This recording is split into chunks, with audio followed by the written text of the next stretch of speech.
নমস্কার বন্ধুরা, আজ আমি অসাধারণ ডিমের একটা রেসিপি নিয়ে চলে এলাম। তো এখানে 6টা ডিম সিদ্ধ করে নিয়েছি। তো ছুরি দিয়ে আমি একটু কেটে কেটে দিচ্ছি যাতে মশলাটা সুন্দরভাবে ডিমের মধ্যে ঢুকে যায়। অল্প লবণ দিয়ে এখন মাখিয়ে নেব। তারপরে এখানে আমি দুটো মাঝারি সাইজের পেঁয়াজ, দুটো কাঁচা লঙ্কা, 5 কোয়া রসুন, একটু আদা দিয়ে পেস্ট করে নিয়েছি। আর নিয়েছি 2 চামচ টক দই আর 8টা কাজু বাদাম, 1 চামচ মগজদানা আমি পেস্ট করে নিয়েছি। তো এখন সাদা তেলে রান্নাটা করে নেব। সাদা তেল দিয়েছি, তারপরে 1/2 চামচ ঘি দিয়েছি। এখন একটা বড় সাইজের পেঁয়াজ আমি বেরেস্তা করে নেব। অবশ্যই কিন্তু এই রান্নাটা সাদা তেল আর ঘি অ্যাড করবে। ঘি না দিলে কোরমার কিন্তু স্বাদটা আসে না। তো তোমরা চেষ্টা করবে ঘিটা দেওয়ার, আর রান্নাটা কিন্তু সাদা সাদা হবে। তো দেখো বেরেস্তা কিন্তু আমার সুন্দরভাবে ভাজা হয়ে গেছে মিডিয়াম আঁচে। তো বেরেস্তাটা তুলে নিয়েছি। একই তেলে এখন আমি ডিমগুলো ভেজে নেব। আর ডিমের মধ্যে কিন্তু আমি হলুদ দেব না, যেহেতু রান্নাটা সাদা হবে। এখানে আমি লঙ্কার গুঁড়ো আর হলুদ গুঁড়ো ব্যবহার করব না। তো মিডিয়াম আঁচে উল্টে পাল্টে এখন ডিমগুলো আমি ভেজে নেব।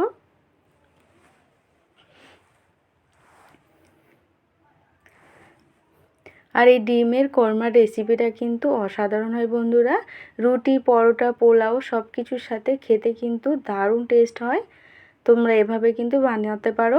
একই তেলে আমি ফোড়ন দিয়ে দেব রান্না করার জন্য। এখানে একটা তেজপাতা, একটা শুকনো লঙ্কা, 3টে এলাচ আমি ফাটিয়ে দিয়েছি, 2 টুকরো দারচিনি দিয়েছি, 3টে আমি লবঙ্গ দিয়েছি। তো তোমরা ফোড়নে এখানে ঘরে যদি তোমাদের গোটা গোলমরিচ থাকে এখানে 4-5টা ব্যবহার করতে পারো।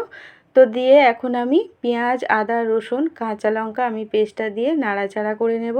যতক্ষণ না আদা রসুনের কাঁচা গন্ধ চলে যায় আমি কিন্তু কষাতে থাকবো। তো মিডিয়াম আঁচে খুব সুন্দরভাবে পেঁয়াজ, আদা, রসুন, কাঁচা লঙ্কা আমি কষিয়ে নিচ্ছি।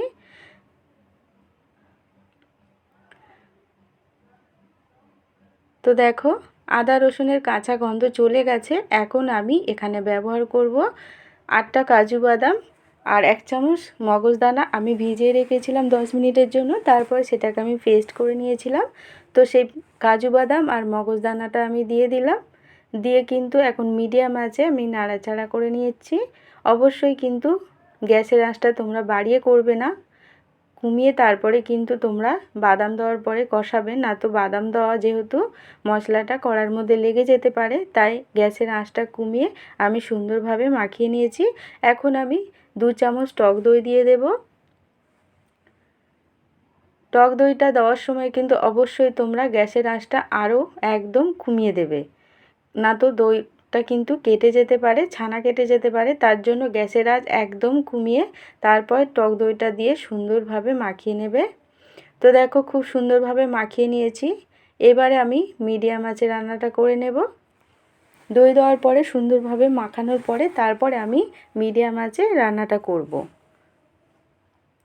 তো খুব সুন্দরভাবে আমি মাখিয়ে নেব। 1 মিনিট মতন এখানে আমি কষিয়ে নেব। তো দেখো তেল ছেড়ে আসছে, আর তেল কিন্তু দেখো আমার খুব সুন্দরভাবে মশলা থেকে ছেড়ে গেছে। এখন আমি পরিমাণ মতো লবণ দিয়ে দেব এখানে আমি ধনিয়া গুঁড়ো 1 চামচ, ছোটো চামচের 1/2 চামচ জিরের গুঁড়ো আর 1/2 চামচ শাহি গরম মশলা গুঁড়ো দেব। আর এখানে 1 চামচ দেব চিনির গুঁড়ো। তো তোমরা চিনি গুঁড়োর বদলে কিন্তু এখানে চিনি ব্যবহার করতে পারো। আর শাহি গরম মশলা আমি আবারও অল্প পরে দিয়ে দেব। তো সব মশলা এখন সুন্দরভাবে আমি কষিয়ে নেব।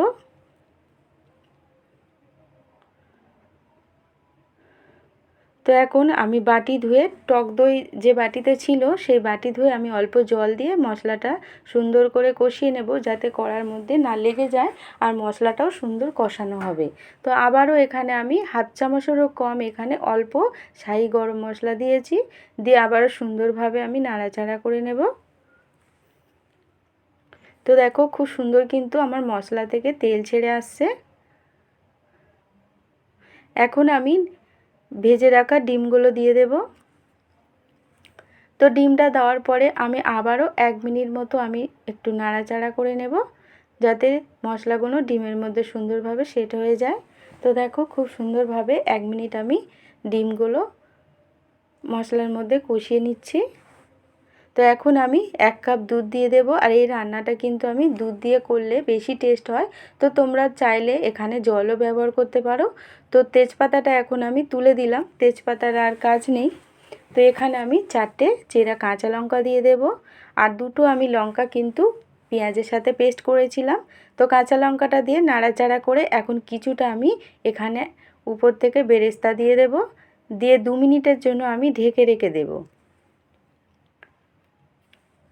তো গ্যাসের আঁচটা কমিয়ে আমি 2 মিনিট কিন্তু ঢেকে রেখেছিলাম। তো দেখো মাঝখানে 1 মিনিট পরে খুলে আমি একটু নাড়াচাড়া করে দিয়েছিলাম, আবার ঢেকে দিয়েছিলাম। তো টোটাল 2 মিনিট আমি রান্নাটা করে নিয়েছি দুধ দেওয়ার পরে। তো দেখো আমার কিন্তু কমপ্লিট হয়ে গেছে আজকের ডিমের কোরমার রেসিপি।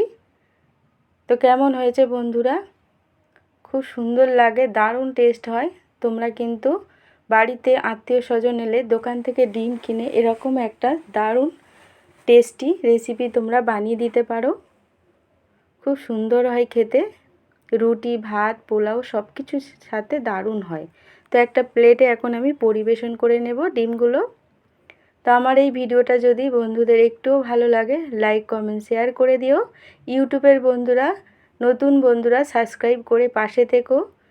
লাইক দিয়ে পুরো ভিডিওটা দেখার অনুরোধ রইল বন্ধুদের। আর ফেসবুকের বন্ধুরা ভালো লাগলে প্রোফাইলটাকে ফলো করে রেখো, লাইক কমেন্ট শেয়ার করে দিও।